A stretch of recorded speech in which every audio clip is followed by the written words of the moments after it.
함께하게 하셔서 이렇게 믿음의 교제를 통해서 하나님의 말씀을 더욱더 깊이 깨닫고 채우며 경험할 수 있도록 인도해 주시니 감사를 드립니다.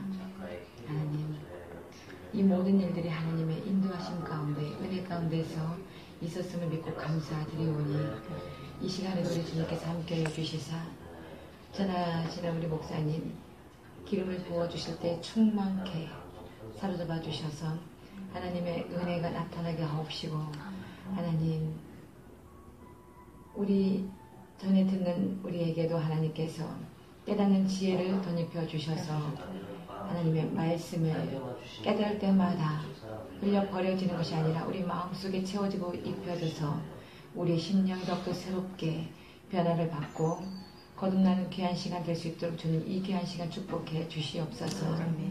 하나님 이 시간이 얼마나 복된 시간인지 우리가 깨달아 알 수 있도록 우리 주님 시간마다 주님께서 축복해 주심을 나타내 보여주시옵시고 이 사업장을 축복해 주시사 하나님 참으로 믿음으로 간절히 간구하는 그 기도가 하나님 나라에 상달되어지고 속히 응답으로 나타내지며 하나님 재정으로 말미암아 어려움이 없게 하옵시고 만남의 축복 있게 하여 주시옵시고 하나님 참으로 그 계획하고 추진하고 도모하는 모든 일들마다 하나님께서 함께 해주시사 하나님께 영광이 되게 하옵시고 복된 사업장으로 하나님께서 축복해 주셔서 하나님 지경이 더욱더 넓혀져서 참으로 하나님 그 물질의 필요들이 채워지고 하나님 이 사업장에서 행하는 그 모든 일들이 많은 사람들에게 인정받을 수 있도록 주님 축복해 주시옵소서.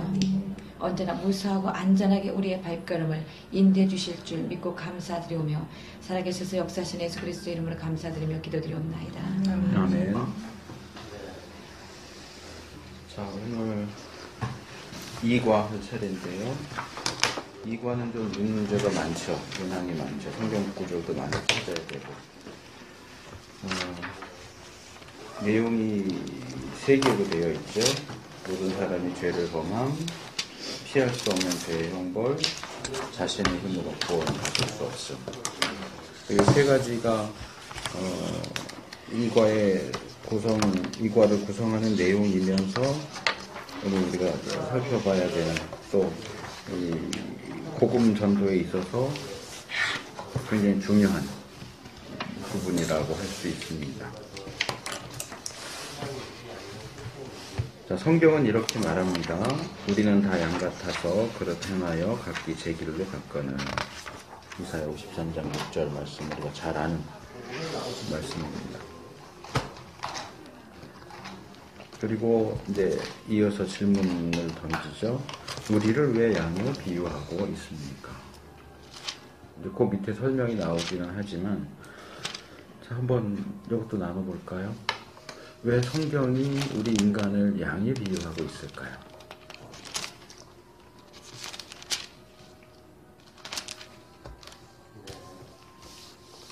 그런 거 생각해 본 적 있으세요? 왜 우리를 양이라고 하지? 양하면 되게 순하다라는 의미가 있잖아요. 네.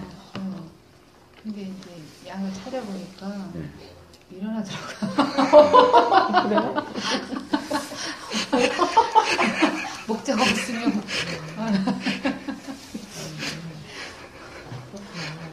주련하다고 나와있어요? 아니 속성이 여러 가지 쭉 나왔는데 보니까 잘 섰고 잘 넘어지면 못 일어나고 중심을 못 잡고 이게 귀손육도 있대요. 이렇게 왔던 길을 반드시 와야 되고 그래서 좀 고집이 조금 자기 고집이 센 그래서 목자가 인도를 하지 않으면 예를 들면 그 뭐 개나 누가 이렇게 인도를 해도 따라간대요. 자기 인도자니라고. 그래서 사냥개들이 그렇게 해갖고 양을 많이 먹었다고 하더라고요. 어디서 찾아보셨어요? 네이버 친구. 네이버 언니한테? 내 친구. 네 맞아요. 우리 친구야. 책을 하나 소개시켜 드릴게요. 네. 필립 켈러라는 사람이 있어요. 필립 켈러. 스프링은요? 네. 그냥 한글로 그냥 쓰세요. 필립 켈러. 목자가 본 시편 23편이라는 책. 목자가 본? 본. 아, 목자가 본? 네, 목자가 시편? 본 시편 23편. 이 필립 켈러라는 분은 성경 교사인데 원래 북아프리카 쪽에서 양치기를 했던 분이에요. 그래서 자기가 목자로서의 경험에 비추어서 시편 23편을 풀어서 설명을 해주는데 이게 예전에 보이스사인가서도 나왔고 말씀사에서도 나왔고요. 이분 양과 관련된 그 요한복음에 나오는 예수님 말씀, 양에 대한 말씀도 책으로 썼고요. 물론 이제 여기에는 이분이 이제 어떤 성경적인 내용을 풀어간다기보다는 자기가 실제로 양을 치고 했던 그 경험에 비추어서 풀어가다 보니까 성경적으로 안 맞는 부분도 있긴 해요. 하지만 전반적으로는 우리가 양을 이해하는데 굉장히 도움이 되는 책입니다. 그래서 제가 뭐 지금도 간단하게 말씀을 드리긴 하겠지만 더 자세하게 보시려면 이 책을 참고하시면 도움을 많이 받으실 수 있을 겁니다. 그러니까 여기서 한마디로 결론적으로 딱 집어서 얘기를 했어요. 양은 목자가 없이는 살아갈 수가 없습니다. 양은 굉장히 독특한 동물이에요. 어떤 면에서 독특하냐 하면 여기 있는 것처럼 스스로의 힘으로 살 수 없는 동물이라는 점에서. 그러니까 우리가 생각할 때 뭐 양, 비둘기 그러면 뭐 순결의 상징, 뭐 순하고 그런 것만 생각을 하는데 실제로 양에 대해서 우리가 들어가 보면 우리의 착각이다. 우리의 착각이다. 이 지난주에도 그런 얘기가 잠깐 나왔던 것 같은데 우리나라는 원래 양을 키우지 않았던 걸로 알고 있어요.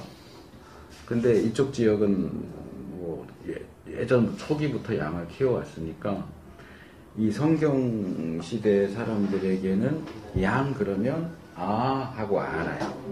양 지금 왜 양이라고 할까? 인간은 왜 양이라고 하는 거가 딱 오는데 우리한테는 양 그러면 전혀 엉뚱한 상상을 하는 거예요. 우리는.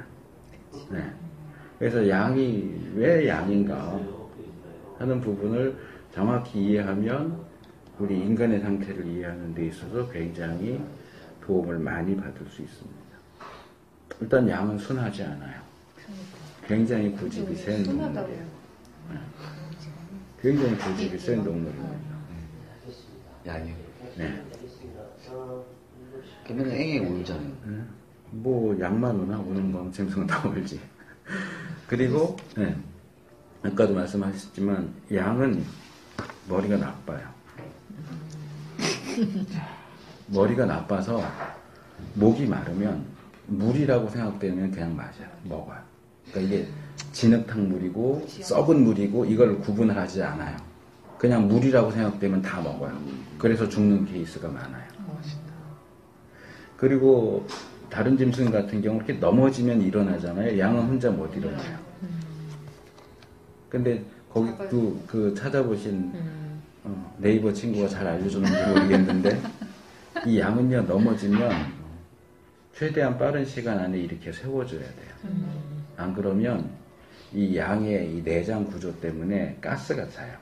넘어진 상태로 있으면. 그래서 일정 시간이 지나면 죽어요. 그러니까 넘어지는 건 양한테 굉장히 큰 사고인 거예요. 그러니까 목자 가서 바로 이렇게 세워주지 않고 시간이 일정 기간이 지나면 이 가스가 차가지고 죽어버려요. 그러니까 양을 잃어버리면 빨리 찾아야 돼요. 그리고 양은 자기 방어 수단이 전혀 없어요. 맹수가 이렇게 공격을 해오면 양은 흩어집니다. 그래서 양치기들은 양을 칠 때 양만 치지 않고 그 사이사이에 염소를 같이 치워요. 염소는 뭐 예를 들어서 뭐 늑대가 온다든가 여우가 온다든가 그러면 얘들은 엉덩이 안에다 넣고 이렇게 삥 둘러서 방어 자세를 취해요. 염소들은 습성이. 그러니까 뿔로 받으려고 공격해면 뿔을 받으려고 자기네들끼리 이렇게 딱 엉덩이 붙이고 딱 이렇게 원을 이뤄서 방어 자세를 취하는데 양은 짐승이 오면 다 흩어져 버려요. 그러니까 이제 염소들이 중간중간에 있어서 모이면 이제 같이 모이게 되는 그런 습성이 있기 때문에 양을 칠 때는 염소들을 이제 같이 치는 케이스가 있고요. 그리고 얘들은 이제 풀을 뜯는데 목자가 적당히 먹을 때 이동을 시켜줘야 돼요. 안 그러면 얘는 정말 뿌리채 다 뜯어먹어요. 그 풀밭이 완전히 황폐화될 정도로. 이게 적당히 먹는다는 개념이 없는 거예요. 식탐도 있네. 그러니까 적당히 먹으면 이제는 또 다른 데로 옮겨야지. 안 그러면 이 지역은 다시 이제 풀 뜯을 수 없는 지역이 돼버려요. 욕심이. 그러니까 뭐 다라고 할 수는 없지만 웬만한 나쁜 건 다 양하고 연결이 돼요. 나쁜 것도요? 그러니까 웬만한 나쁜 점들은 양한테 다 해서. 그러니까 양은 좋은 게 거의 없는. 그러니까 털 깎는 경우도 그런데 이게 이제 털 깎기 싫어서 도망 다니는 놈들도 있는데, 그러니까 뭐 도망 다니다가 뭐 가시덤불 같은 데 걸리면 이게 안 빠지잖아요. 그럼 이제 그러고 있다가 짐승한테 잡아먹히기도 하고, 자기 힘으로는 안 되니까. 그리고 말도 안 듣고. 가고 싶은 대로 다 가고. 그러니까 여기 있는 것처럼 다 양 같아서 그릇 행하여 각기 제 길로 갔거든. 그러니까 목자가 있고 양치기 개가 있고 해서 이렇게 해주지 않으면 얘는 그냥 자기 하고 싶은 대로만 해요. 힘은 하나도 없고 자생 스스로 힘으로 살 수 있는 능력도 하나도 없고, 그런데 고집은 또 세고 지 하고 싶은 대로 하려고 그러고. 그래서 시편에 보면 주의 지팡이와 막대기가 이런 말씀이 있잖아요. 지팡이는 뭐예요? 우리가 그림에서 이렇게 종종 보듯이 끝이 이렇게 둥그렇게 구부러진 거고요. 막대기는 뭘까요? 막대기는 곤봉처럼 생긴 거예요. 이렇게 끝에는 좀 뭉툭하고 이렇게 짧고. 그게 어디 쓰는 용도인지 아세요? 물론 목자가 이제 힘드니까 짚고 다니는데도 쓰지만, 모으는 거고.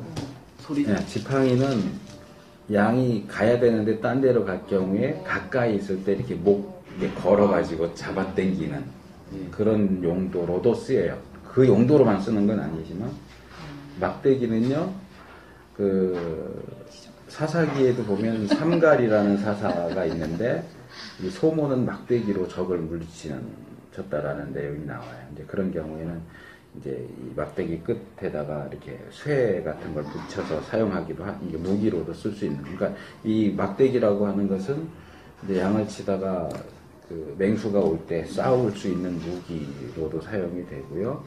또 하나는요, 양이 가다 보니까 저기 가 있어. 얘는 이제 지팡이로 목을 끌어서 데려올 수 없는 경우에 지팡이를, 막대기를 사용을 던지는 거예요.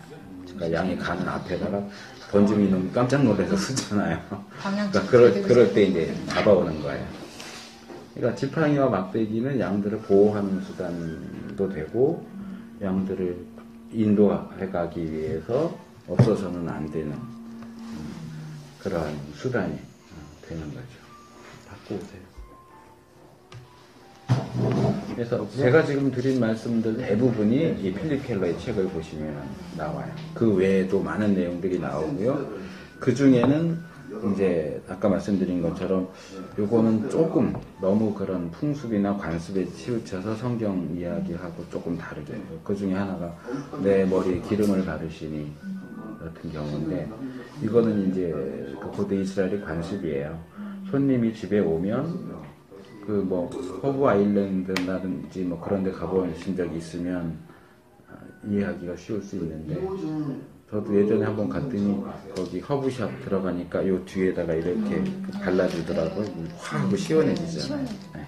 그러니까 이제 팔아먹으려고 하는 건데, 이제 이 고대 근동에서는 잔치를 해서 손님이 오면 발을 씻겨주는 것도 기본이 있고, 그 다음에 이렇게 머리에 기름을 발라주는 그런 습성이 있어요. 이제 환영하는 의미로. 근데 이제 그 필립 켈러 같은 경우는 양이 이제 뿔 있는데 뿔을 자르거나 뭐 이렇게 이 순놈끼리 암놈을 차지하려고 서로 싸우는 케이스. 싸움도 지들끼리는 또 잘한대요. 맹수하고는 싸워서 어쨌든 안 되는데 그러다 이제 보면 다치거나 이럴 경우에 약용으로 기름을 발라주는 경우들이 있는데 그 필립 켈러는 이제 머리에 기름을 발라주신다를 약을 발라주신다로 이렇게 설명을 하는데 그거는 성경적으로는 일단 더 근본적인 것은 어떤 환영의 의미를 갖는 게 더 큰데 그 얘기는 안 하고 약으로만 설명을 해요.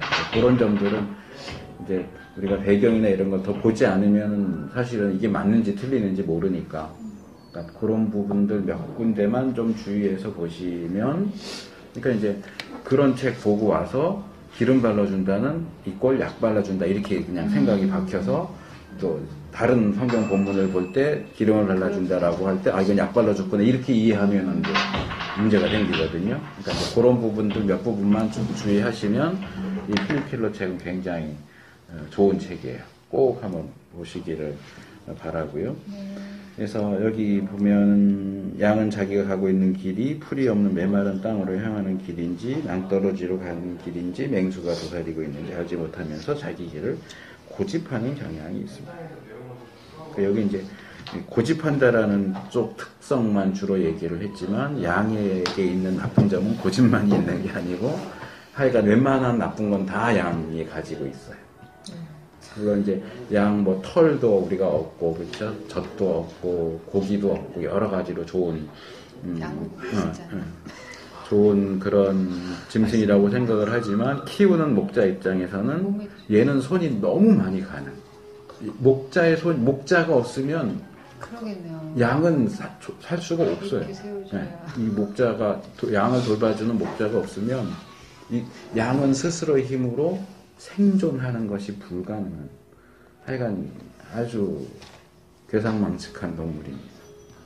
그리고 그 점에서 인간은 양하고 똑같다는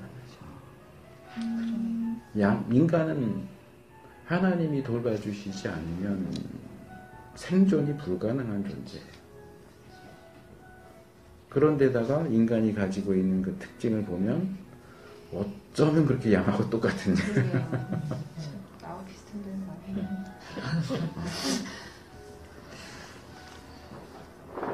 그래서 성경이 이렇게 말할 때, 그러니까 이런 부분들은 어떤 문화적인 배경, 관습이나 이런 것들을 이해하지 못하면 왜 이사야 선지자가, 사실 이사야만 그런 건 아니고 성경에 뭐 대부분 그렇거든요. 왜 성경이 인간을 양으로 얘기를 할까?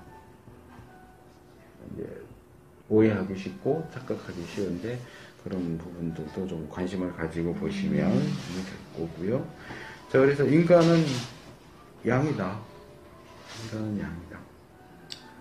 얘는 조금만 한눈 파면 또 딴 데 가 있고 먹으면 안 되는 거 먹고선 또 킥킥거리고 누가 와서 건들면 싸울 줄도 모르고 하여간 뭐 그래요. 자, 그런 점에서 이제 인간의 상태가 어떠냐, 서론에서는 양과 똑같다 라고 하는 이야기를 하고 있고요. 자, 이 관은 좀 문항이 많아요. 성경을 많이 찾아보셔야 되는 내용인데 그냥 뭐 이렇게 늘 이 순서로 돌아가고요. 이제 문제마다 지금 나누는 건 다 하실 거예요. 네 분이 당신이 이제 해오신 내용을 나누시는데, 이제 예를 들면 1번 문제 그러면은 우리 김 집사님 먼저 하시고 한 바퀴 돌고 제가 설명할 게 있으면 하고, 그 다음에 2번 문제는 최 집사님 하시고 돌아가고 이렇게 이런 식으로 할 건데, 처음 문제를 하시는 분은 문제를 읽어주시고 그 다음 분은 그냥 답만 하셔도 되고, 그러니까 처음 하실 때는 문제를 읽고 답을 말씀을 해주시면 좋겠습니다. 자, 1번 모든 사람이 죄를 범함에서 1번 문제입니다.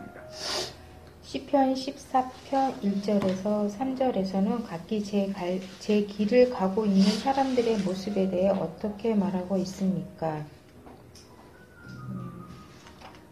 저 같은 경우는 그냥 창조주 하나님을 잊고 살아가고 있는 게 아닌가. 예, 저는. 하나님을 잊고서 산다. 네. 제가 지명을 안 해도 그냥 이렇게 봐서 끝난 것 같으면 그 다음 분이 하세요. 뭐 더 아직 남으신 그냥 것 뭐 같은데. 그냥 잊고 살아간 것뿐만 아니라 그냥 제 안에 주님이 없었던 것 같아요.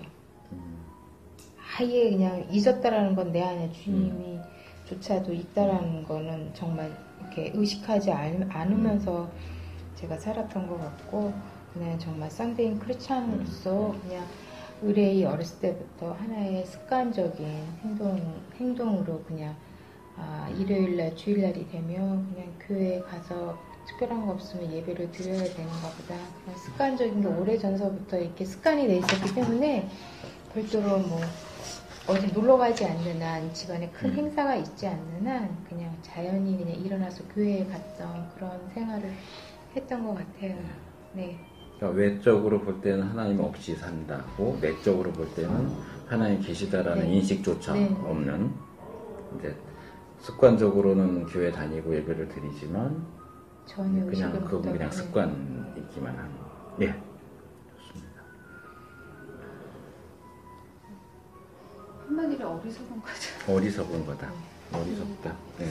근데 저도 말씀하신 것처럼 그럴 때가 있었고, 또 그 감사 따로 기도 따로 원망 따로 네, 늘 이제 임하실 때도 있지만 또 감사합니다, 하나님이 살아계시고 나와 함께 동행하신다고 느꼈지만 매 순간마다 묻고 이렇게 하지는 사실 습관은 안 돼 있는 것 같아요.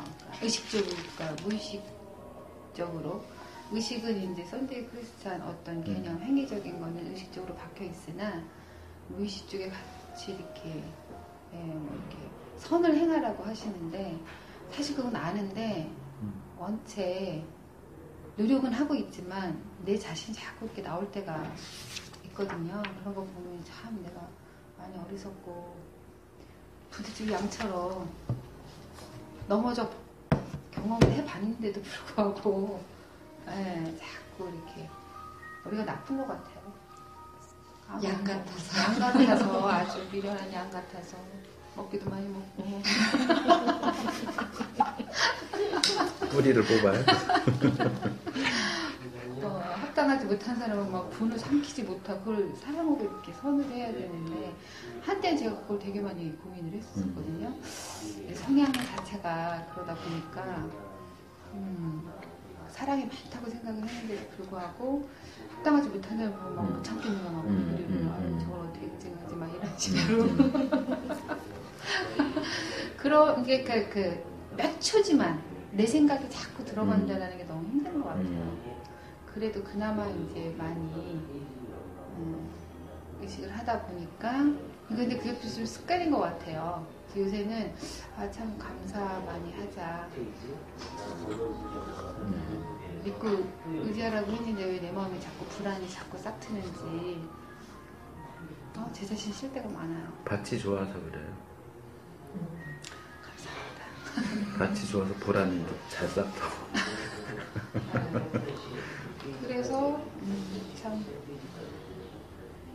습성이 그런 것 같아요. 네. 인간의 습성이, 우리도 이제 갔던 길만 가려고 안전하게 자꾸 가려고 그러고 뭐 안 하려고 그러고 식당도 맛있는 데도 먹으려고 그러고 나이가 들면 들수록 고집, 이런 고집이 더 생기는 것 같아요.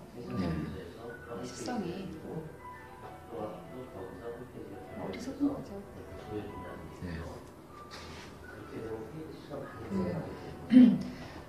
각기 제 길을 가고 있었던 저의 길을 왔던 것을 보면 저는 분명히 하나님을 알았거든요. 그냥 뭐 학습이 되다시피 해서 그냥 마음속에 새겨진 하나님이었고, 어떠한 그 만물을 창조하신 하나님, 나의 삶 속에 함께 하신 하나님이라는 생각을 전혀 못하고 살았어요. 그냥 예배 중심, 그냥 주일날이면 예배 가서 드린다, 그런 거였거든요. 그러다 보니까 하나님에 대한 것이 너무 막연했어요. 그래서 하나님이 없다 하진 않았어요. 성경 그러진 않았지만 선을 행할 수 있는 능력도 없었었고요. 그렇다고 해서 뭐 악행을 저지르고 살았지는 않았지만 제가 주인이 되어서 이렇게 살아온 인생, 그랬어요. 그래서 제 마음대로 생각하고 판단하고 행동으로 옮겨지고 감정에 치우친 인생길, 마음에 원하는 대로 그야말로 정욕을 따라 살아온 그런 삶이었죠. 그러니까 하나님은 부정한 건 아니었지만 하나님 계신 걸 알면서도 때로는 죽고 싶어 하기도 했고 너무 그냥 슬퍼 우울하고 뭔가에 이렇게 사로잡혀 있는 것처럼 그렇게 하나님과 관계없이 하나님 따로 나 따로 이렇게 살아온 거죠. 끝났어요? 이제 그런 걸 보통 말할 때 실천적 무신론자라고 불러요. 네. 이론적으로는 유신론자인데 하나님을 인정을 하는데 실천, 삶 속에서는 하나님은 없는 거죠. 무신론자나 다를 바 없이 사는 거죠. 그런 경우들이 많죠. 간사해요. 응답 받았을 때 응답 주셨다고 그러고 또 까먹고 머리가 나쁠 거야. 점점 똑같다 양이가. 저는 이런 말씀이 좀 그렇지만 저는 딱 10편 14편 1절 말씀이 저게 딱 저게 딱 맞는 말씀 같아요. 어리석은 자는 그 마음에 이르기를 하나님이 없다 하도다. 저희를 부표하고 수행에 가증하여 선언해야 하는 자가 없도다. 이 말씀이 제게는 전에 제가 주님을 만나기 전에는 저에게 딱 맞는 말씀이었습니다. 근데 제가 주님을 정말 살아계시다는 걸 알고 나서는 우리가 정말 이 양처럼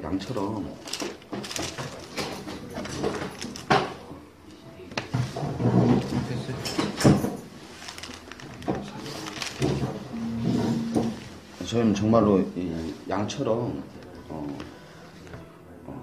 목적 없이는 아무것도 할 수 없듯이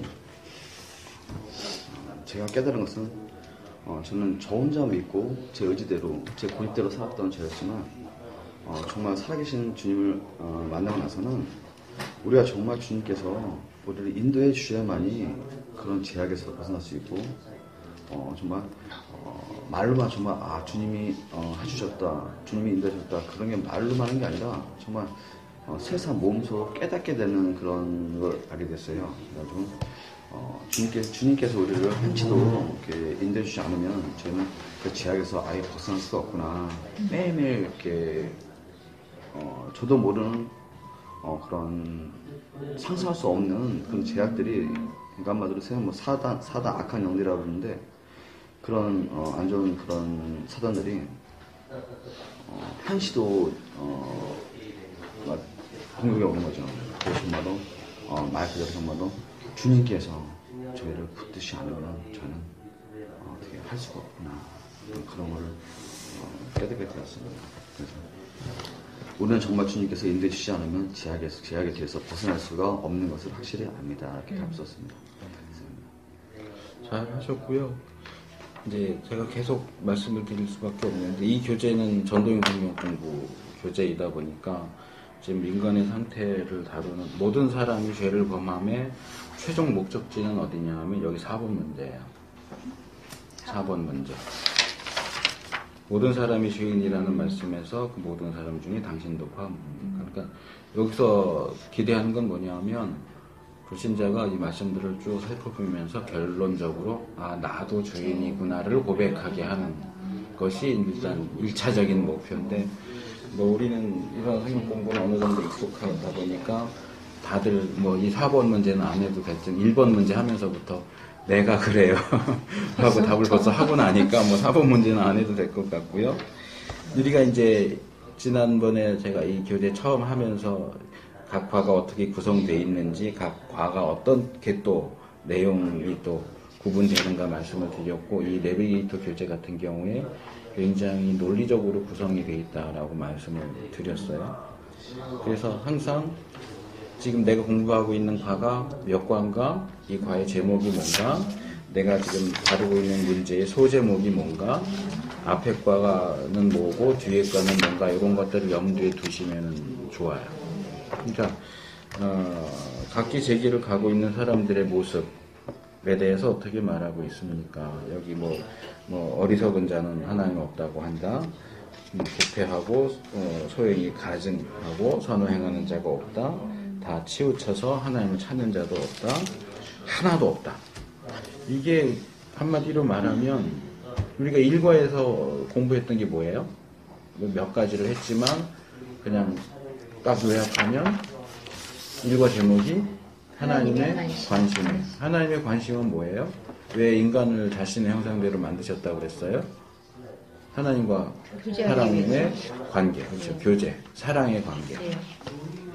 자, 거기서 얘기할 수 있는 게 이제 이거는 뭐 제가 지난번에 소개는 안 해드렸어요. 왜냐면 이건 신학 교재로 쓰는 거라서 안 드렸지만 이 안토니 후크마라고 하는 신학자가 쓴 개혁주의 인간론이라는 책이 있어요. 좀 이렇게 두꺼운 책이고 이제 신학교 교재로 쓰는 건데 그 책은 좀 어렵긴 하지만 후크마.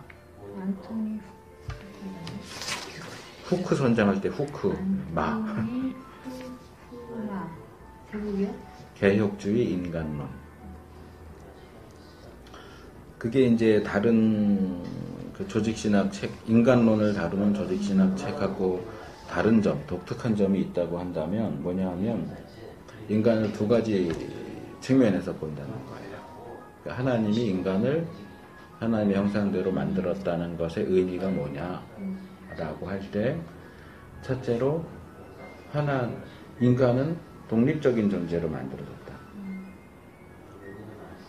어떤 다른 짐승들과는 달리 하나님처럼 어떤 지배자로서 권위를 가진 자로서 독립적인 존재로서 존재할 수 있도록 만들었다라고 하는 부분이고 또 하나는 의존적인 반대의 개념인데 의존적인 존재로 만들어졌다. 왜? 하나님의 형상대로 만들어졌기 때문에 인간은 하나님을 떠나서는 살 수가 없는 존재로 만들어진 거예요. 그러니까 이 두 가지가 서로 반대되는 것 같은데 이제 우리나라 책으로는 번역을 이제 개혁주의 인간론 이렇게 번역을 했지만 원래 영어 책이 in his image인가 뭐 그래요. in God's image인가 뭐 제가 정확히는 않은데 그러니까 하나님의 형상대로 지음받았다는 게 뭐냐라는 그것을 가지고 인간론을 풀어가요. 그러니까 우리가 우리 자신을 볼 때 우리는 독립적인 존재예요. 다른 하나님의 형상대로 지음받지 않은 짐승이나 동물이나 식물이나 그런 것들과는 달리 우리 두 발로 설 수 있는 그런 독특한 존재라고 하는 자의식. 또 하나는 그럼에도 불구하고 우리는 하나님으로부터도 독립되어서 살 수 있는 존재는 아니다. 우리는 늘 하나님을 찾아야 되고 하나님을 의지하고 하나님께 의존해서 살 수밖에 없는 존재라는 사실 이 두 가지를 강조하고 있는 그 책 전체가 다 이 부분에 의거해서 풀어가고 있는데 굉장히 좋은 책이에요. 그래서 하나님의 관심이 뭐냐에 비추어 볼 때 이 1번 문제의 답은 단순하게 이렇게 말할 수 있겠죠. 하나님을 떠나간 삶. 하나님과의 관계가 끊어진 삶. 하나님 없는 삶. 그렇죠. 하나님이 없이 사는 사람들의 모습이 그대로 그냥 다 있는 거잖아요. 이거는 뭐 아까 이원 형제도 얘기했지만 불신자들에게서 발견되는 아주 어떻게 보면 자연스러운 하나님이 어디 있어? 내 주먹을 믿지. 그렇죠? 하나님 없다고 하고 그렇죠? 그리고 하는 짓마다 보면 다 못된 짓만 하고 그렇죠? 이런 사람들이 하나님을 찾겠어요? 당연히 안 찾죠. 있는 집이 인정 안 하는 사람들인데. 그래서 여기 재밌는 표현을 하나 알려드리면 박영선 목사님이 그런 얘기를 하신 적이 있는데 저는 목사님 이해 들 때는 박영선 목사님 외에는 거의 안 들어요. 다른 분들 책은 네, 그 남포교회 네, 아마 이렇게 하신 걸로 알고 있는데 뭐 하나님의 열심이나 구원의 이유 뭐 이런 책들 쓰셨 유명하신 분인데 그분이 이 성경 해석이나 이런 부분들이 좀 독특한 면도 있고 굉장히 성경을 신선하게 푸셔서 제가 좋아하고 학부 때부터 많이 요즘에는 많이 읽지만은 학부 때 참 열심히 읽었던 책인데 그분은 표현이 정말 강렬해요. 그래서 콕콕 들어와요. 자, 인간은 하나님을 찾지 않아요. 그걸 이렇게 표현해요. 죄인인 인간이 예. 예. 인간이 하나님을 찾을 가능성은 지렁이가 매니큐어를 찾을 가능성과 같다. 지렁이가 매니큐어. 하필 매니큐어 자, 지렁이가 매니큐어를 찾을 일이 있을까요? 매니큐어 어디다 발라요? 각질 부분에 바르는 거예요. 피부에 바르는 게 아니고. 지렁이는 각질 부분이 없잖아요. 그러니까 지렁이는 매니큐어를 찾을 일이 없어요. 그러니까 죄인인 인간도 하나님을 찾을 일이 없다고요. 그 정도로. 진짜 독특하네. 하스는 매니큐어죠.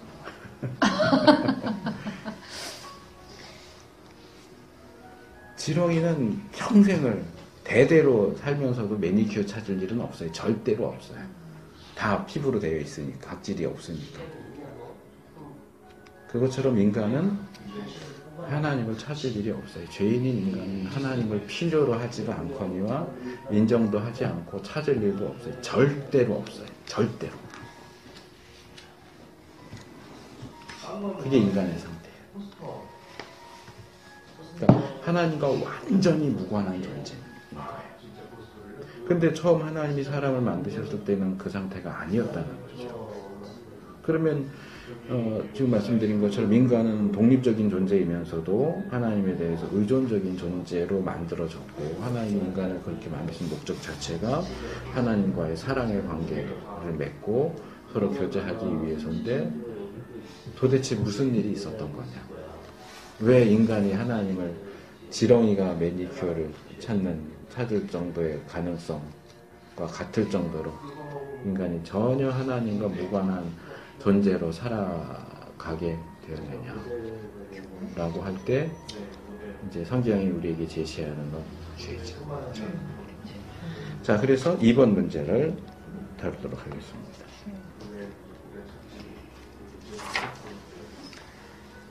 다음 구절에서는 죄를 어떻게 설명하고 있습니까? 이사야 53장 6절.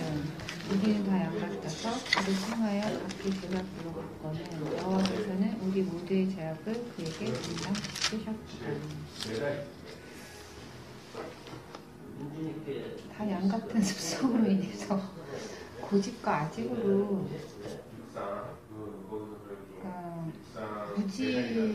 무지하고 또 자기가 잘났다는 교만함 아닐까요? 그리고 잘못을 알면서도 자기 고집으로 가는 사람이 있을 것 같아요. 예레미야. 그럼 예레미야 말씀 없나요? 예레미야 말씀이 그 밑에요. 2장 2절. 내 백성이 두 가지 악을 행하였나니 곧 그들의 생수에 근원되는 나를 버린 것과 스스로 웅덩이를 판 것인데 그것은 그물을 가두지 못할 펴진 웅덩이들이다. 이게 미련한 거죠. 그러니까 생명수를 끊임없이 받아 먹을 수 있는 그런 선물을 주셨는데 그걸 모르고 자기만의 세계, 그러니까 자기가 똑똑하다고 해서 자기 나름대로의 물을 공급받으려고 썩은 웅덩이, 고인 웅덩이를, 아까 양이 그러면서요, 물을 깨끗한지 더운지도 모르고 그냥 물인 것 같으면 다 먹고 죽기도 한다는, 이게 이제 그런 무지와 잘못된 고집으로 인한 자기 생각에 중심이 있어서 죄를 짓고 그 죄로 인해서 사망에 이르기까지 하지 않나. 하나님은 독립적으로 우리 인간을 창조하시고 또 나와 교제하고자 사랑하고자 의존적으로 만들었는데 인간은 무지한 거야. 그 의존을 독립적인 걸 자기 똑똑함으로 밀고 나가고 의존적인 걸 하나님과의 관계가 아니라 사랑과의 관계, 사물과의 물질과의 모든 거를 다 의지하면서 죄를 계속 끊임없이 짓는 거죠.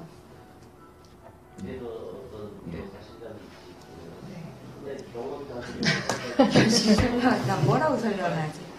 먼저 하는 게 좋다. 죄라는 게 아까도 이어지는 말이지만 자기가 주인 돼서 자기 중심, 정욕적인 거 그런 것을 우선시하니까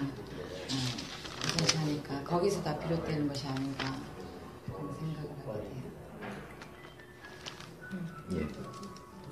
두 개 그냥 묶어서 하신 거죠? 네. 여기서 대부분 했기 때문에. 네. 네. 죄라고 이렇게 하면 저는 이 성경 구절에 저는 다 이렇게 너무나 죄를 많이 져서요. 근데 또 이런 얘기 또 하기 또 그런데 전에는 제가 남을 때리고 뭐를 해도 전 죄인지 몰랐거든요. 죄인지 모르고 제가 모든 게 하는 것은 지금을 보면 죄라는 걸 알겠지만 그 전엔 제가 뭐래도 저는 그게 내 삶이었으니까 좀 죄라는 자체를 몰랐었어요. 근데 이제 그 주님을 알게 돼서 또 성경을 보면서 주님을 더욱더 알다 보니까 제가 전에 했던 부분들이 다 이게 죄였구나 그런 걸 알게 된 거예요. 그러면서 그렇게 목사님들이 말씀하신 것처럼 하얀 옷을 입었을 때 그 먹물이 튀게 되면 내 가슴이 아프듯이 그걸 지우려고 했겠지만 그 전에 내가 만약에 검은 옷을 입었을 때는 먹물을 튀어도 내 양심은 아무런 가치가 없었거든요. 근데 지금은 이제 그런 흰 옷에 하얀 먹물만 튀어도 내 가슴이 이제 아픈 걸 알았죠. 근데 이런 상태도 모든 게 아까도 말씀하셨죠. 모든 걸 우리가 우리의 목자이신 예수님을 전적으로 의지하면서 인도를 받아야만이 그런 죄를 최소한에 앉을 수가 있다구나 그런 걸 이제 알게 된 거죠. 그러니까 뭐랄까 이 죄는 제가 그렇게 주님을 이렇게 주님의 은혜를 이렇게 큰 은혜를 받고 나서도 계속 죄를 지신다는 거죠. 매매 회개하면서 가도요. 초점 하나예요. 모든 것을 주님께 모든 걸 의탁하지 않으면 저는 죄를 질 수밖에 없다 이렇게 생각을 하게 됐습니다. 이상입니다. 네. 발품 하나 만나.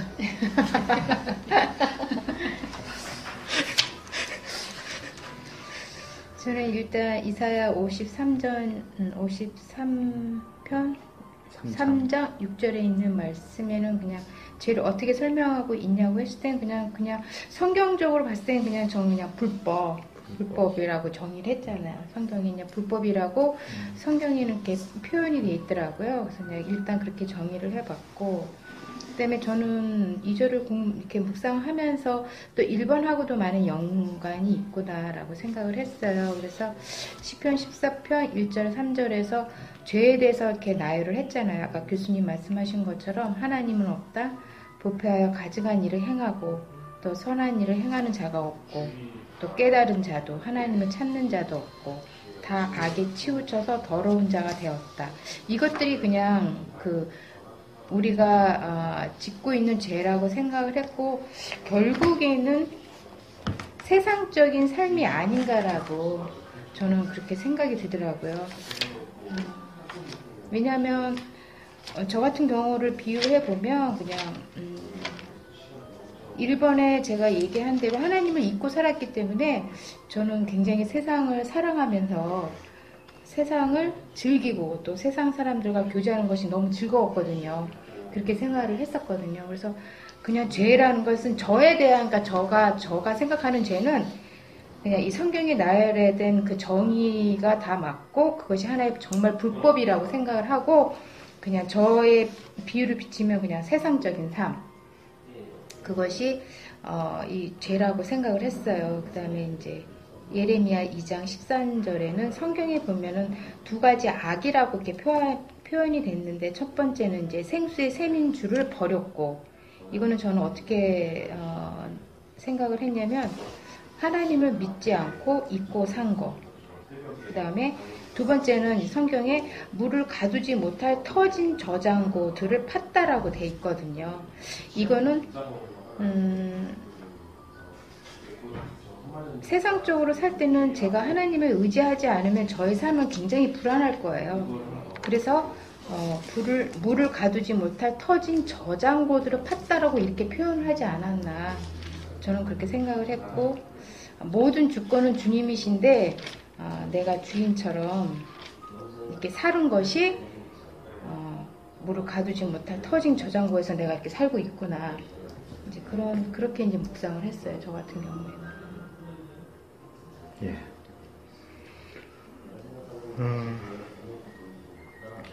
이번 문제는 기본적인 측면에서 중요합니다. 죄가 뭐냐 하는 거죠. 죄가 뭐냐. 이제 이렇게 쭉 이 두 구절의 근거에서 말씀을 하셨는데 다시 질문을 제가 던질게요. 이제 이 구절을 떠나서 그냥 일반적인 뭉뚱그려서 죄가 뭐예요? 뭐 이미 말씀하신 내용도 포함될 수 있고요. 그냥 죄가 뭡니까? 그럼 뭐라고 답하시겠어요? 잘못하는 거. 잘못하는 거. 옳은 길을 율법이었으면 죄가 죄인지 몰랐으니까요. 율법을 기준으로 율법을 기준으로 살지 못하는 것.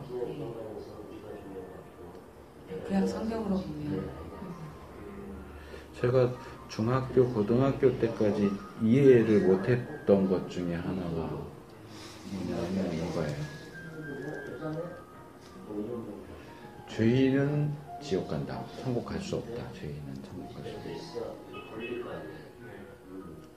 살인자. 그냥 십계명을 예를 들자면 살인, 간음, 도둑질 하는 자. 죄인 맞아요. 근데 그 중에 이제 교회에서 얘기할 때 뭘 덧붙여서 말하면 예수 믿지 않는 자도 천국에 못 간다. 지옥 간다. 근데 저는 그때 이해가 안 됐어요. 도둑질하고 살인하고 간음하는 거는 죄인데 그건 끄떡끄떡이 되는데 예수 믿지 않는 것이 죄다? 예수 믿지 않는 게 왜 죄가 되지? 어떻게 죄가 되지? 여러분들 어떻게 생각하세요? 예수 믿지 않는 죄? 죄라고 생각하세요? 네. 일단 말씀해보세요. 네. 초등학교 때 네. 언니랑 목욕탕을 갔어요. 사촌 언니랑. 근데 사촌 언니가 교회를 다녔고 같이 갔는데 뜨거운 물에 이제 언니가 들어가는 거예요. 그 나도 이제 따라 들어가잖아요. 딱 들어갔는데 너무 뜨거운 거야. 그래서 언니 나 이거 뜨거워서 이렇게 얘기를 했어요. 또 언니가 하는 말이 딱 들어가서 안 돼요. 지옥엔 이거보다 더 뜨거운 물이고 그 고통이 영원하대. 그 말에 저는 확 와닿은 거예요. 지옥 가면 안 되겠다. 이런 뜨거움보다 더 뜨거움이 영원히 죽지 않고 계속 받아야 되는 고통이 뭘까? 그 고통이 너무 무서웠어요. 그래서 저는 그때 저도 이제 교회를 다녔지만 그때 어떻게 생각했냐면 나 지옥까지 말아야지. 그럼 지옥을 안 가려면 어떻게 해야 돼? 착한 일을 해야 되는구나. 그런 식으로 어떤 도덕적인 관념으로 저는 생각을 했던 거예요. 그래서 목사님 말씀처럼 왜 예수님을 통해서만 구원을 받고 또 교회에서 그런 얘기를 하잖아요. 하나님을 믿고 예수를 특히 이제 명동이나 이런 데 가면 막 난리가 났잖아요. 그 아저씨. 난 되게 그런 게 싫었거든요. 왜 저런 식으로 전도를 해야 되지? 이렇게 거부 반응 일어나게? 저 사람의 생각은 도대체 뭘까? 그리고 이제 교회 앉아서 이렇게 있으면 예수님을 믿어야지만 구원을 받는다. 교회 그러면 믿는다고 얘기만 하면 천당 가는 건가? 이런 궁금증이 있었었고요. 그리고 되게 보니까 나쁜 사람들이 너무 많은데 교회에 나와서의 모습은 또 틀린 거예요. 그러면 저들은 그러면 교회에 나오면 다 천국 가기 위해서 이렇게 오나? 그건 너무 불공평한 거 아닌가? 정말 마음이 착한, 중심이 착한 사람들이 환경적에 의해서 선한 사람이 있을 수도 있는데 그러면 저 사람은 사회에서 되게 악영향을 끼치면서 나와서 아멘 하면 저 사람은 천국 가면 이건 너무 억울한 거 아니야? 막 이런 그런 궁금증들도 이제 과정별로 있었었거든요. 그러니까 대부분 보면 어린애들도 우리 아들도 와서 이제 질문을 하면 그런 게 성경말에 엄마 이렇게 하면 엄마도 그런 믿음으로 갈 수 있어? 그리고 어떤 날은 자기도 이제 겁이 나고 이런 과정들이 다 있는 것 같더라고요. 근데 저도 그랬었거든요. 어렸을 때는 지옥, 천국 이랬을 때 천국은 영원히 행복한 삶이고 하나님과 함께 교제하고 또 지옥은 이렇게 불구덩이. 근데 제가 사실 중학교 때부터 고등학교 사이에 시리즈 3가지 꿈을 꿨어요. 근데 하나는 지옥을 그러니까 막 그거를 본 거예요. 그러니까 지옥이다 하고 하진 않았는데 어머 이것이 지옥이구나. 그리고 하나는 또 천국. 정말 여기가 천국이구나 하고 꿈에서 이제 하고 하나는 지금 기억이 안 나요. 너무 어릴 때. 그 두 가지가 지금도 생생하거든요. 그러니까 제가 이제 그런 경험도 있었고. 그래서 끊임없이 사실 이제 십자가, 우리는 죄인이다 이런 얘기도 되게 듣기 싫었어요. 교회 안에서. 왜 자꾸 하나님 우리를 사랑으로 만드셨는데 왜 자꾸 우리를 죄인이라고 그러고 회개하라고 그러고 그러면서 사실 교회 안에서 멘토가 되거나 신앙적으로 참 되게 그러시구나 한 분보다는 이중적인 삶을 살고 정말 이렇게 저런 사람이 천국 가면 막 안 되는 거 아니야 막 이러면서 나름대로 이런 그런 자기 판단의 과정들이 되게 많았었던 것 같아요. 우선 종이 좀 몇 장 갖다 주실래요? 제가 좀 써야 돼요. 이면지도 상관없어요. 예, 김 집사님. 그냥 간단하게 예수를 믿지 않는 것이 죄라고 얘기하는 건 그냥 간단하게 이 세상을 창조하신 창조주 하나님을 인정 안 하는 거. 그냥 간단하게 짧게. 하나는 창조주 하나는 인정하지 않으니까. 그러니까 이 세상을 창조하신 게 하나님인데 그 창조주 하나님 자체를 인정 안 하는 게 그게 벌써 그냥 죄가 아니에요. 다른 분들은 어떻게 생각하세요? 주제가 될까요? 저 같은 경우는 제가 이제 전도를 할 때요. 제가 이런 얘기를 가끔 하거든요. 내가 왜 태어났는지 몰랐었어요. 그냥 엄마 뱃에 나서 태어났으니까는 살았죠. 근데 내가 하나님께서 인간을 왜 만들어가지고 창조하셔가지고 이렇게 살아야 되나 그걸 알게 된 거니까. 하나님께서 우리를 이렇게 창조하신 것은 이렇게 이 세상에서 정말 이렇게 아름답게 기뻐하게 살아라고 했는데 우리는 그걸 주님을 모르고 주님의 그 뜻을 모르고 정말 이 양처럼 제 고집대로 제 마음대로 갔던 걸 알게 된 거죠. 그래서 예수님을 안 믿으면 죄인이다 이런 말씀이 저는 그 말에 다 공감되질 않지만 좀 되는 게 예수님을 알아야만이 그 죄를 짓지 않고요. 말씀 안에서 십계명이라는 그런 제가 다 지킬 수는 없지만 그다음 우리가 최소한으로 제가요 주님을 의지하면서 주님 살아가면서 죄를 예전에 제가 막 10번을 한했던 거를 최소한 줄여가지고 이렇게 하고 예수님을 믿음으로써 예수님을 안 믿으면 이렇게 얘기했을 때는 좀 뭐랄까 좀 저에게는 좀 이렇게 듣기 싫은 거부감이 들겠지만 예수님을 믿고 예수님 말씀을 좀 따라야만이 그 죄에서 약간 좀 이렇게 벗어난다는 그런 생각을 하게 되고 인간이 정말로 주님께서 창조하신 것은 이렇게 그리스도 안에서 정말로 이렇게 연합해서 사랑으로서 연합해서 이렇게 해야만이 정말로 주님을 기쁘게 되는 거지. 주님 모르고 그냥 막 사면 내 욕심, 내 정욕 그런 것을 막 자꾸 하다 보니까 그 양이 뭐 한번 물으면 뭐 뿔까 다 먹는다 그러잖아요. 사람도 속성도 뭘 하나를 딱 맛을 보잖아요. 그러면 끝까지 밑바닥까지 가본 다음에 아이고야 하고 나서 알듯이 정말 주님을 모르면 죄다 하는 것도 이 시간을 통해서 좀 공감을 하게 됩니다. 예, 사상입니다.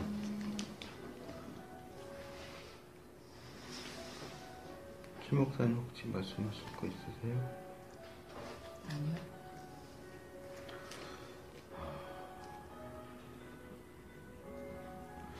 자, 도표를 하나 그립니다.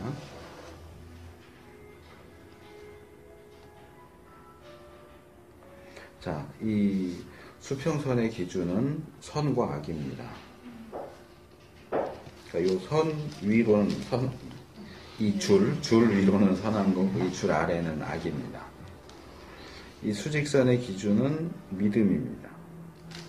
그러니까 이쪽 왼쪽은 믿기 전, 오른쪽은 믿은 후입니다.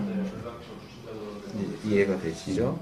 그러면 인간을 네 부류로 나눌 수 있습니다. 칠판을 갖다 놔야 되겠다. 자, A는 믿기 전인데 선한 사람. 그렇죠? B는 믿은 후에 선한 사람. C는 믿기 전인데 악한 사람. D는 믿은 후에 악한 사람. 자, 믿기 전에 선한 사람 있습니까? 없습니까? 있어요. 있겠죠? 다수결로 해야 되나요? 믿기 전에 선한 사람. 네, 선은 있어요. 선한 사람 중에 선한 사람?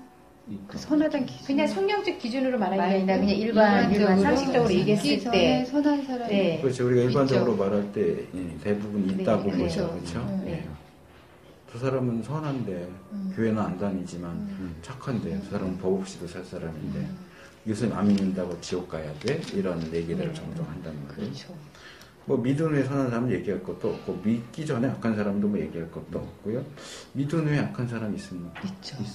있죠. 있죠. 굉장히 제일 자신스럽게. 악한 사람. 자, 이제 자기 신앙에 빠져서. 이 네 개의 부류, 이 믿음과 선악에, 그러니까 이 선악이라는 건 결국 이제 죄가 기준이 되는 거거든요. 이렇게 볼 때 이 사람들을 네 부류로 나눌 수 있다라고 하는 건 일반적인 논리고요. 성경적인 기준에 의하면 두 부류만 있습니다. 다른 두 부류는 없습니다. 뭘까요, 그게? 선한 사람, 악한 사람. 아니 믿음. 믿기 전에 선, 믿은 네. 후에 선, 악. 믿기 전에 악, 네. 믿은 후에 악. 네. 네 개 중에서 둘은 없습니다. 성경적인 원리에 의하면. 그렇죠. 어느 거죠? 믿기 전에 믿고 나서 악은 없겠죠. 예. 딩동댕. 성경적인 원리에 의하면 이 두 가지는 존재할 수 없습니다. 왜요? 믿기 전은 다 악한, 다 죄인이에요. 악하다고 했잖아요. 죄인이에요. 믿지 않는 사람은 그렇죠. 다 악한 사람이고요. 믿든 사람은 다 선한 사람이에요. 동의하기 힘들겠지만 왜 그러냐? 왜 이런 문제가 생기느냐? 죄가 뭐냐? 또는 선과 악이 뭐냐에 대한 기준의 문제예요. 그렇죠. 자, 우리가 어떤 사람을 저 사람은 참 선해, 착해, 또는 저 사람은 정말 나빴어, 악해 라고 말하는 기준이 뭘까요? 선악의 기준. 세상에서 그냥 일반적으로 말할 때, 일반적으로 말할 때. 일단 선한 기준은 남에게 좋은 영향을 끼친 사람이 선한 사람이고 타인에게 좋은 영향을 끼치는 사람. 좋은 또는 선한 그렇죠. 영향을 영향을 끼치는 사람이 끼치는 사람. 선한 사람이고 악한 사람은 거의 반대겠죠. 악은 반대. 그죠. 타인에게 나쁜 나쁜 짓 하고 영향. 그러니까 이제 요약해서 말하면 그거죠. 선한 사람은 남에게 해끼치지 않는 사람. 그리고 그러니까 소극적으로 남에게 해끼치지 않는 사람, 적극적으로 남에게 도움이 되는 사람. 근데 우리가 사전을 찾아보면 제가 종종 얘기하는 거지만 뭐 죄 그러면 일, 뭐 이, 뭐 함, 뭐 이렇게 의미가 여러 개가 나오잖아요, 사전에. 이게 제일 앞에 나오는 것일수록 많이 쓰이고 중요한 의미고 밑으로 뭐 한 10번째까지 내려가면 거의 안 쓰이는, 뭐 의미에는 들어가지만 거의 안 쓰는 것.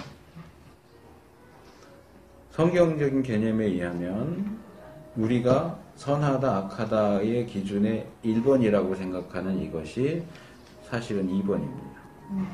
1번이 따로 있어요. 성경적으로 네. 선한 사람이 네.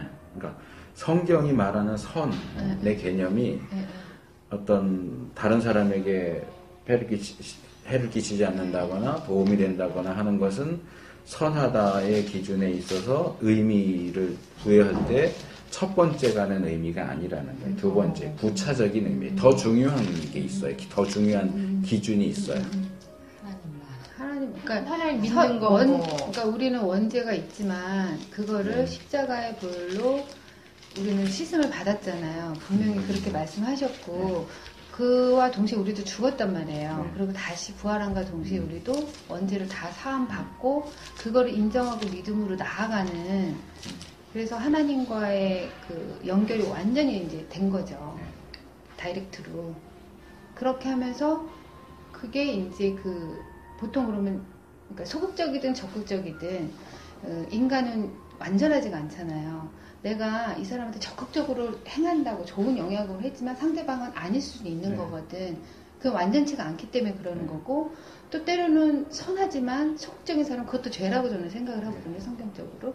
그러니까는 그런 거를 내가 받은 이의 어떤 사랑을 정말 많이 이렇게 알 수 있게끔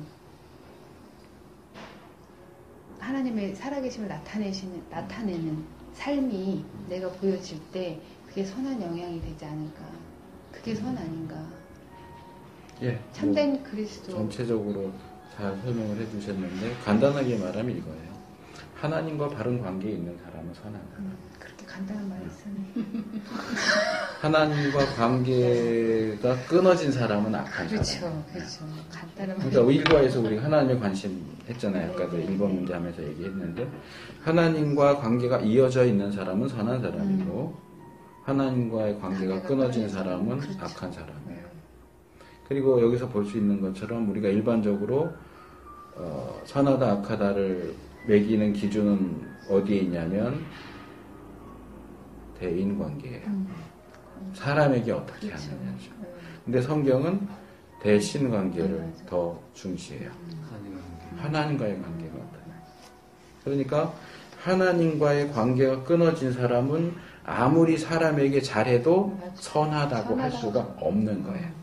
우리가 그런 사람을 가리켜서 저 사람은 착한데 참 아쉬워, 안 믿어서 아쉬워 라고 할 때 그 선은 1번이 아니라 2번의 의미를 가지고 하는 얘기인 거예요.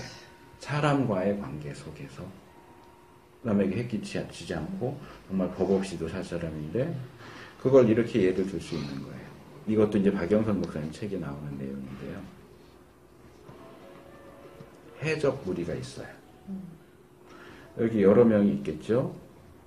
같은 해적이라고 해도 사람마다 또 다르니까 해적들이 단체로 나가서 해적질을 해왔어요. 그리고 해적질 해놓은 재물을 똑같이 하나씩 이렇게 나눠줬어요.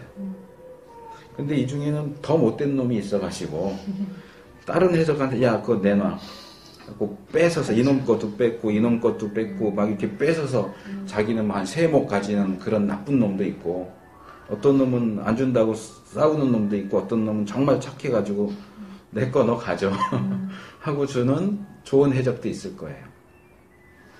그러면 착한 해적은 해적이 아닙니까? 그렇죠. 해적이죠. 착한 해적도 해적이고요, 못된 해적도 해적이에요. 죄인이라고. 죄인이 아니려면 어떻게 해야 돼요? 해적질을 하지 말아야죠. 여기서 나와야 돼요. 여기서 나오지 않는 한은 해적 무리에 속해서 있는 한은 아무리 이 안에서 착하게 배려하고 내 것도 막 주고 해도, 그러니까 얘는 착한 해적이죠. 그렇죠? 선한 죄인이죠. 선한 죄인. 근데 앞에 선한이 붙는 건 의미가 없어요. 얘의 정체는 뒤에 있는 게 정체, 죄인이에요. 죄인인 인간은 이 죄의 테두리 안에서 나오지 않는 한은 죄인의 그 레떼레를 벗어날 수가 없어요. 이 안에서 아무리 자기네들끼리 착하게 하고 교도소 안에서 죄인끼리 앉아갖고 야, 너 내 죄를 용서해줘, 나도 너 죄 용서해줄게, 그러면 죄인이 의인이 되나요? 죄인끼리? 아무 소용없는 짓이에요. 그러니까 이 우리의 일반적인 그런 상식선에서의 기준과 성경이 이야기하고 있는 기준을 우리가 분명하게 구분해서 볼 필요가 있어요. 그래서 사실은 예수 믿지 않는 선한 사람은 있을 수가 없어요. 그러니까 하나님 입장에 제가 해적을 예를 들었지만 반역자를 생각합니다. 왕이신 하나님에게 반역을 일으키고 있어요. 그 왕이 폭군도 아니고 정말 좋은 왕인데도 그 왕에게 반역을 일으키면서 자기 성에 들어가서 그 안에서 아무리 착하게 해도 왕이 볼 때는 반역자인 거예요. 항복하고 나오지 않는 한은 얘는 죄인이에요. 근데 이 안에서 나는 남 잘 도와주는데 나는 착하게 사는데 아무리 해봐야 그래도 얘는 반역자. 그러니까 우리가 안에서 서로를 보면서 얘는 진짜 착한데 착해도 반역자잖아요. 그러니까 죄인은 지옥으로. 그러니까 모든 인간은 여기서 복해요. 그러니까 이 선과 악도 정도가 있으니까 이 바닥 쪽에 있는 애는 진짜 나쁜 애고 남의 거 막 뺏는 애고 이렇게 자기 거 주는 애는 좀 이렇게 올라와 있을 수 있어요. 그런데 누구도 제로 지점에 있지 않아요. 다 마이너스 지점에 있어요. 정도의 차이는 있어요. 다 똑같진 않아요. 다 똑같은 정도로 죄인인 건 아니지만 모든 인간은 다 이 마이너스 상태. 우리가 예정론을 얘기할 때도 이 도식은 굉장히 중요한 도식이에요. 왜 하나님 어떤 사람은 택하시고 어떤 사람은 택하지 않으세요? 왜 어떤 사람은 구원해주고 어떤 사람은 구원 안 해줘요? 하나님 불공평해요. 하나님 불공평한 게 아니에요. 왜요? 우리가 하나님을 향해서 불공평해요 라고 얘기할 땐 우리가 제로 지점에 있다고 생각을 하는 거예요. 우리가 다 받을 자격이 있고 선택받을 권리가 다 있다고 생각을 하는데 우리 중에 누구도 제로 지점에 있는 사람이 없어요. 다 마이너스 지점에 있어요. 마이너스 1인 사람, 마이너스 100인 사람 차이는 있지만 이건 50보 100보예요. 어쨌든 마이너스예요. 죄인이에요. 이 사람들은 구원받을 하나님이 은혜를 베풀어야 할 책임도 없고 우리에게도 그 은혜를 요구할 권리가 없어요. 그래서 하나님이 여기에 속한 인간들 중에 단 한 사람도 구원하지 않아도 우리는 하나님을 욕할 수가 없어요. 왜? 죄인이니까. 우리에게는 권리가 없어요. 아무 권리도 없어요. 하나님이 인류 전체를 다 한 명도 구원하지 않고 다 죄인이니까 지옥 가. 그래도 하나님에게는 아무런 잘못이 없어요. 이것도 역시 이제 박영선 목사님이 드시는 예인데 고아원이 있어요. 부자예요. 부자 부부가 고아원을 찾아가서 이 고아원에 고아가 20명 있는데 한 명만 입양에 갔어요. 그럼 이 부자는, 이 입양에 간 이 부자는 나쁜 사람입니까? 이 사람의 능력이라면 5명도 데려갈 수 있고 10명도 데려갈 수 있고 20명도 데려갈 수 있어요. 근데 한 사람만 데려갔어요. 나쁜 놈이에요? 만약에 이 사람에게 이 아이들을 데려다가 키워야 할 의무가 있다면 20명 다 데려가 키워야 하는 의무가 있는데 한 명만 데려갔다는 건 나쁜 놈이죠. 근데 이 부자에게는 이 중에 한 명도 입양하지 않아도 누구도 이 사람을 비난할 게 전혀 없어요. 근데 넌 능력 때문에 왜 한 명만 입양해? 라고 너 나쁜 놈이야 라고 말할 수 없는 거예요. 그게 하나님과 인간의 관계예요.